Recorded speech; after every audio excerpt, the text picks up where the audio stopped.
ഇതെല്ലാം ഒരു എല്ല് പോലും ബാക്കി വെക്കാതെ മുഴുവനും തിന്ന് തീർത്തോളണം. എങ്ങനെയുണ്ട്? അസലായിട്ടുണ്ട്. എങ്കിലതൊക്കെ തിന്ന് തീർക്കണേ. അവളുടെ ഒരു സൽക്കാരം.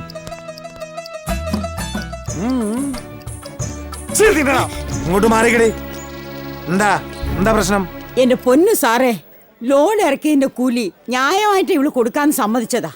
ഇവന്മാർക്കത് പോരാന്ന് ആരോരും ഇല്ലെന്ന് കരുതി എന്ത് തോന്നിയാസം വിളിച്ചു പറയാന്ന് വെച്ചാ. എന്താടാ അത് പിന്നെ എപ്പോഴെങ്കിലും പറഞ്ഞാ മതി. ഇപ്പോഴത്തെ കാര്യം പറ. നീ ഇപ്പൊ എന്തിനിവിടെ വീണേ? അതവള് ചവിട്ടിട്ടാ. ആ അപ്പൊ നിനക്കുള്ള കൂലി കിട്ടില്ലോ, നീ വിട്ടേൻ. എന്റെ ഹലോ, ഒന്ന് നിന്നേൻ. തോന്നിവാസം പറഞ്ഞ നീ ആരും തല്ലോ? അത് വിളിച്ചു പറയും പറയാം. സ്വാമിയെ വിളിച്ചു പറയടാ. സ്വാമിയേ ശരണമയ്യപ്പോ. ശരണം വിളിക്കാനല്ല പറഞ്ഞ, തോന്നിയാസം വിളിച്ചു പറയാൻ. അല്ല അത് പിന്നെ എപ്പോഴെങ്കിലും പറഞ്ഞാ മതി. വിളിക്കടാ.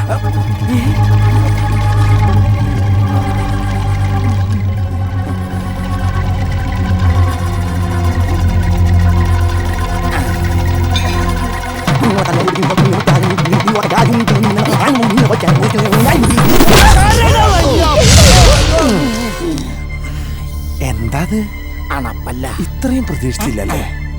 നാട്ടുകാരുടെ മുമ്പിൽ വെച്ച് നീ പോലീസിനെ തല്ലി. നിന്നൊന്ന് മര്യാദ പഠിപ്പിക്കാൻ പറ്റുന്നു ഞാനൊന്ന് നോക്കട്ടെ. ഇവിടെ പിടിച്ച് ജീപ്പ് കയറ്റ്. അയ്യോ സാർ, സാർ എന്റെ മോള് പാവാണ് സാർ. അവളൊന്നും